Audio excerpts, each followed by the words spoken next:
तो नमस्कार दोस्तों, मैं एक बार फिर स्वागत करता हूं आपका आपके अपने YouTube channel him defence warrior पे।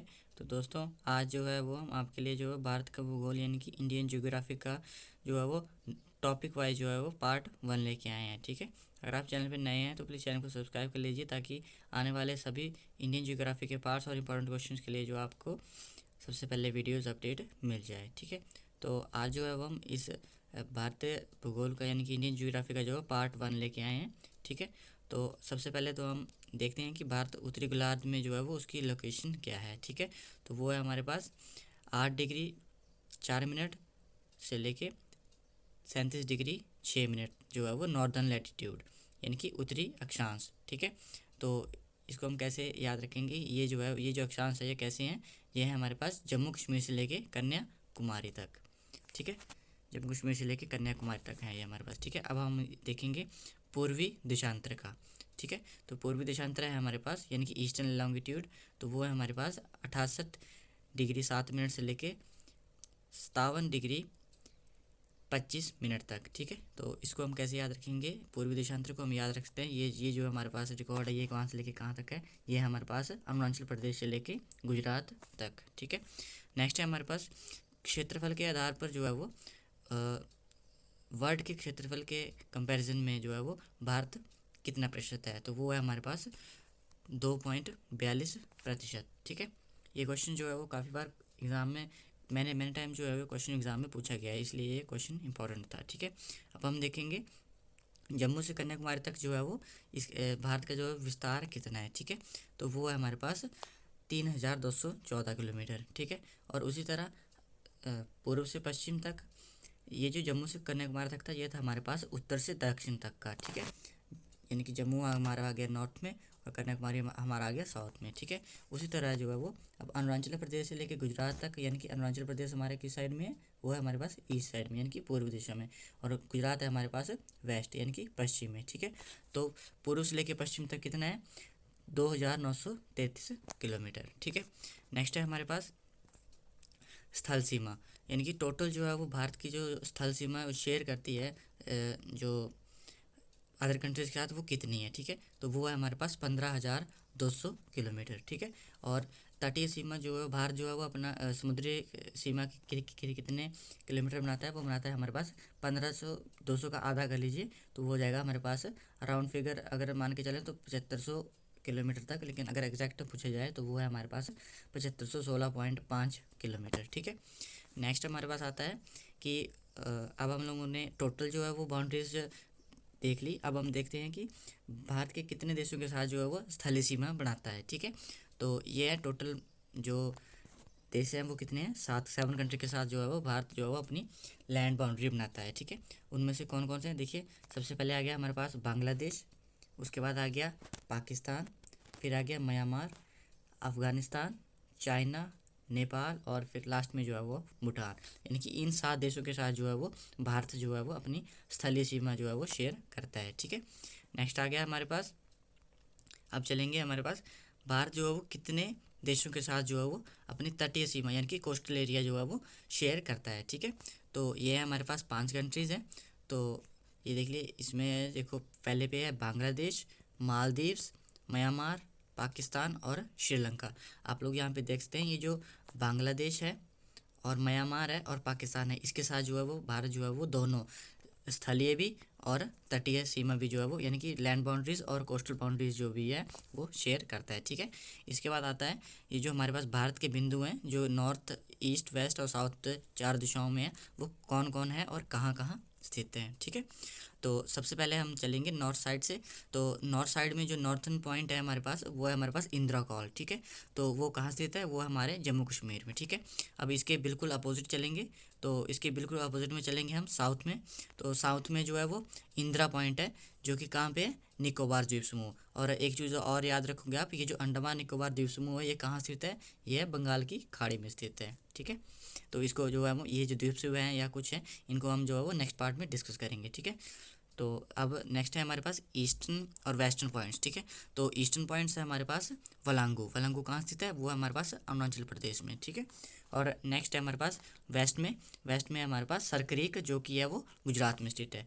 ठीक है, तो दोस्तों मैंने जो है वो दिशाओं के साथ इनको समझाने की कोशिश की है। आई होप आपको जो है वो वीडियो पसंद आ रही होगी और इन्फॉर्मेटिव लग रही होगी। अगर आप लोग वीडियो में नए हैं या चैनल पे नए हैं तो प्लीज़ चैनल को सब्सक्राइब कर लीजिए, ताकि आने वाले वीडियोस की अपडेट जो है आपको सबसे पहले मिल जाए। और प्रेस बेल आइकन को भी प्रेस कर लीजिएगा, ठीक है।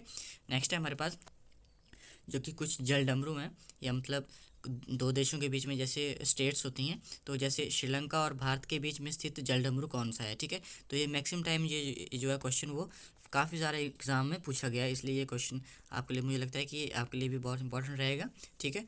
तो श्रीलंका और भारत के बीच में स्थित जल डमरू या स्टेट कौन सी है, वो है हमारे पास, एक है हमारे पास पाक जल डमरू यानी कि पाक स्टेट, और दूसरा है हमारे पास फे ऑफ मन्नार यानी कि मन्नार की खाड़ी, ठीक है।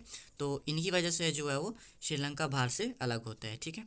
नेक्स्ट है हमारे पास, अब हम लोग जो है वो जो लाइंस हैं देशों के बीच वो डिस्कस करने वाले हैं, ठीक है। सबसे पहले हमारे पास मैकमोहन रेखा, ठीक है, मैकमोहन लाइन, मैकमोहन रेखा। तो ये जो रेखा है ये किन किन देशों के बीच है, तो ये है हमारे पास भारत और चाइना के बीच में, ठीक है। और ये रेखा साथ साथ में आप लोग ये भी याद रखेंगे, ये रेखा निर्धारित कब की गई थी, ये रेखा निर्धारित की गई थी 1914 में, और कहाँ की गई थी, शिमला में की गई थी, ठीक है। नेक्स्ट आती है हमारे पास डूरंड लाइन। तो ये जब जो वो भारत और पाकिस्तान मतलब आज़ाद नहीं हुए थे, तो ये जो है वो अलग नहीं हुए थे। तो ये जो डूरंड लाइन थी ये पहले भारत और पाकिस्तान के बीच में होती थी, ठीक है। लेकिन जब भारत और पाकिस्तान अलग हुए तो उसके बाद जो है वो अब ये रेखा जो है वो अफ़गानिस्तान और पाकिस्तान के बीच में है, ठीक है।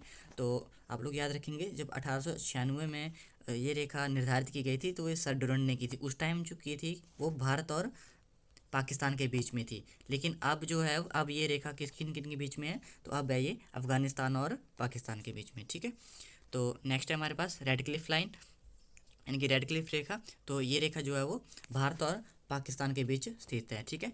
तो यही वो रेखा है जो 15 अगस्त 1947 को जब भारत और पाकिस्तान अलग अलग हुए थे, तो सर CJ रेडक्लिफ ने निर्धारित की गई थी। और इसी के बाद 15 अगस्त 1947 के बाद ही जो हम बोल सकते हैं, ये जो मैंने आपको ऊपर बताया, ये जो अफ़गानिस्तान और पाकिस्तान वाली रेखा है ये खींची गई थी, क्योंकि पहले जो पाकिस्तान था वो भी एक भारत का हिस्सा था, लेकिन भारत से जब अलग हुआ तो वो अफ़गानिस्तान और पाकिस्तान के बीच में अब मानी जाती है, ठीक है। नेक्स्ट है हमारे पास श्रीलंका के बाद भारत का दूसरा सबसे निकटतम समुद्री पड़ोसी देश कौन सा है, ठीक है। तो पहला पड़ोसी देश सबसे निकटतम कौन सा है भारत का, वो है श्रीलंका, और सेकंड नंबर पे कौन है, इंडोनेशिया, ठीक है। नेक्स्ट है हमारे पास, अब हम डिस्कस करेंगे मार्क्समे रेखा, ठीक है। तो इंडियन स्टैंडर्ड टाइम लाइन, ठीक है। तो आप लोगों को पता ही होगा कि ये कहाँ से गुजरती है, ये भारत में मिर्ज़ापुर से उठाया जाता है, जो हमारा स्टैंडर्ड टाइम होता है, ठीक है। और इसका जो पूर्वी देशांतर है वो कितना है, वो है हमारे पास 82.5 डिग्री, ठीक है। नेक्स्ट है हमारे पास जो इम्पॉर्टेंट क्वेश्चन है, भारत में जो है वो मार्क्समे रेखा यानी कि इंडियन स्टैंडर्ड टाइम लाइन जो है वो कितने स्टेट से होकर गुजरती है, कितने राज्यों से होकर गुजरती है, तो वो कितने राज्य हैं, वो है हमारे पास 5 राज्य, ठीक है। तो यहाँ पे मैंने इसको ट्रिक से भी आपको याद रखने के लिए ट्रिक भी बनाई है, अगर आप लोग चाहें तो इसको भी याद रख सकते हैं, ठीक है। तो इसमें देख लिया आप लोग, देखिए उत्तर में छत से उड़ी आंधी, ठीक है। तो उत्तर से आ गया उत्तर प्रदेश, में से आ गया मध्य प्रदेश, छत से आ गया छत्तीसगढ़, और स यहाँ पे मतलब साइलेंट रहेगा, ठीक है। और नेक्स्ट हमारे पास उड़ी से आ गया उड़ीसा, और आंधी से आ गया आंध्र प्रदेश, ठीक है। तो नेक्स्ट है हमारे पास कर्क रेखा। तो सबसे पहले कर्क रेखा से भी सबसे मेन क्वेश्चन यही बनता है कि भारत में जो है वो कर्क रेखा जो है वो कितने राज्यों से होकर गुजरती है, ठीक है। तो वो हैं टोटल कितने राज्य हैं, 8 स्टेट से होकर, 8 राज्यों से होकर गुजरती है, ठीक है। तो इसको भी याद रखने की एक ट्रिक है, अगर आप लोग चाहें तो याद कर सकते हैं, मित्र पर गमछा झाड़, ठीक है। तो इसका मैं आपको इलेबरेट करके बता देता हूँ, ठीक है। तो मित्र यानी कि मी से आ गया मिज़ोरम, त्र से आ गया त्रिपुरा, प से आ गया पश्चिम बंगाल, र से आ गया राजस्थान, गमछा ग से आ गया गुजरात, म से आ गया मध्य प्रदेश, छ से आ गया छत्तीसगढ़, और लास्ट में झाड़ से आ गया झारखंड, ठीक है। आई होप आपको जो है वो ट्रिक्स पसंद आएगी। अगर आपको ट्रिक्स पसंद आ गई तो आप लोग जो है वो अपने फ्रेंड्स के साथ भी वीडियो को जरूर शेयर करें, ठीक है। नेक्स्ट है हमारे पास, भारतीय राज्यों में किस राज्य की सर्वाधिक तट रेखा लगती है, ठीक है। तो तटीय रेखा जो है वो किस राज्य की सर्वाधिक जो है वो लगती है, किस राज्य की रेखा जो तटीय रेखा है वो सर्वाधिक तटों के साथ लगती है, तो वो है हमारे पास गुजरात। ठीक है, कितनी लगती है? 1200 किलोमीटर। ठीक है, नेक्स्ट जो मोस्ट इम्पोर्टेंट क्वेश्चन यहाँ से पूछा जाता है कि भारत के कुल राज्यों, मतलब भारत के कुल कितने राज्यों की तट रेखा लगती है, मतलब जो है वो कोस्टल एरिया से लगती है उनकी रेखा। ठीक है, तो वो है हमारे पास 9। ठीक है, नेक्स्ट है हमारे पास नेक्स्ट जो कई बार क्वेश्चन ये पूछ ले जाते हैं कि जैसे पाक की सीमा या श्रीलंका की सीमा के साथ या बांग्लादेश की सीमा के साथ जो है वो हमारे भारत के जो है वो कितने राज्य टच करते हैं। ठीक है, तो यहाँ पे फर्स्ट क्वेश्चन है हमारे पास, पाकिस्तान की सीमा के को स्पर्श करने वाले कितने राज्य हैं। ठीक है, तो वो है हमारे पास 4। ठीक है, कौन कौन से? जम्मू एंड कश्मीर, पंजाब, राजस्थान और गुजरात। ठीक है, नेक्स्ट है हमारे पास, चीन की सीमा को स्पर्श करने वाले राज्य भारत के कौन कौन से हैं, तो वो हमारे पास कितने हैं? टोटल 5 हैं। ठीक है, फर्स्ट है जम्मू कश्मीर, हिमाचल, उत्तराखंड, सिक्किम और अरुणाचल प्रदेश। ठीक है, नेक्स्ट आ गया हमारे पास बांग्लादेश। तो बांग्लादेश की सीमा के साथ कितने राज्य जो स्पर्श करते हैं, वो भी कितने हैं? 5। ठीक है, मिजोरम, असम, पश्चिम बंगाल, त्रिपुरा और मेघालय। ठीक है, यहाँ से एक मोस्ट इंपॉर्टेंट क्वेश्चन जो मैक्सिमम टाइम क्वेश्चन में जो एग्जाम में है जो पूछा जाता है, वो पूछा जाता है कि तीनों ओर से बांग्लादेश से घिरा हुआ भारतीय राज्य कौन सा है। ठीक है, तो ये है हमारे पास त्रिपुरा। त्रिपुरा जो है वो तीनों ओर से जो है वो बांग्लादेश से घिरा हुआ है। ठीक है, नेक्स्ट आ जाते हैं हम, भारत का सबसे ऊंचा दर्रा। ठीक है, अब हम थोड़ा सा दर्रे के बारे में पढ़ेंगे और कौन कौन से दर्रे कहाँ कहाँ स्थित हैं, जो इंपॉर्टेंट दर्रे जो मैक्सिमम टाइम जो है क्वेश्चन पूछे जाते हैं। ठीक है, तो सबसे पहले है जो है वो भारत का सबसे ऊंचा दर्रा, तो ये कौन सा है? ये है हमारे पास काराकोरम दर्रा है। ठीक है, और ये कहाँ पे स्थित है? जम्मू के लद्दाख में स्थित है। ठीक है, अब तो जो है वो लद्दाख जो है वो जम्मू और लद्दाख जो है वो अलग अलग हो गए हैं। तो आप लोगों को पता है कि जम्मू भी जो है वो एक यूनियन स्टेट बन चुकी है और लद्दाख भी जो है वो बन चुकी है, केंद्र शासित प्रदेश बन चुका है। ठीक है, नेक्स्ट है हमारे पास जवाहर सुरंग।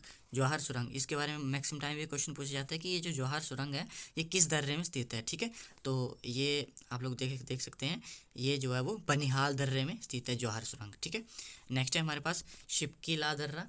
तो शिपकीला दर्रा जो है वो शिमला को तिब्बत से या किन्नौर को तिब्बत से जोड़ता है। ठीक है, और इसके बाद जो है वो प्रमुख दर्रे जो जम्मू कश्मीर में मैक्सिमम टाइम जो है वो जम्मू कश्मीर वाले दर्रे आपसे पूछे जाते हैं। ठीक है, तो मैं उनको बता दूं कौन कौन से दर्रे हैं जहाँ पे वो इंपॉर्टेंट दर्रे हैं। सबसे पहले आ गया काराकोरम, जो हम लोग अभी बात कर चुके हैं, ये जो है वो भारत का सबसे ऊंचा दर्रा है। ठीक है, उसके बाद आ गया हमारे पास जोजिला दर्रा, उसके बाद आ गया पीर पंजाल, बनिहाल। बनिहाल दर्रे में हमने क्या देखा था कि जवाहर सुरंग स्थित है, और लास्ट है हमारे पास बुर्जिल दर्रा। ठीक है, और इसके बाद जो हमारे पास आज के पार्ट का जो लास्ट क्वेश्चन रहेगा वो रहेगा कि 3 अर्धचंद्राकार समुद्र तट कहाँ मिलते हैं। ठीक है, तो ये भी क्वेश्चन मैक्सिमम टाइम जो है वो एग्जाम में पूछ लिया जाता है, तो ये जो है वो कन्याकुमारी में स्थित है। ठीक है, तो अगर आप लोगों को वीडियो जो अच्छी लगी है तो आप लोग जो है वो ज़्यादा से ज़्यादा अपने दोस्तों के साथ शेयर करें, और अगर आप चैनल पर नए हैं तो प्लीज़ चैनल को सब्सक्राइब कर लीजिए ताकि आने वाली वीडियोज़ की अपडेट आपको जल्द से जल्द मिल सके। और अगर आप वीडियोज़ की अपडेट जल्द से जल्द पाना चाहते हैं तो प्लीज़ आप जो है वो बेल आइकन को प्रेस कर लीजिए था। ठीक है, सो थैंक्स फॉर वॉचिंग। जय हिंद।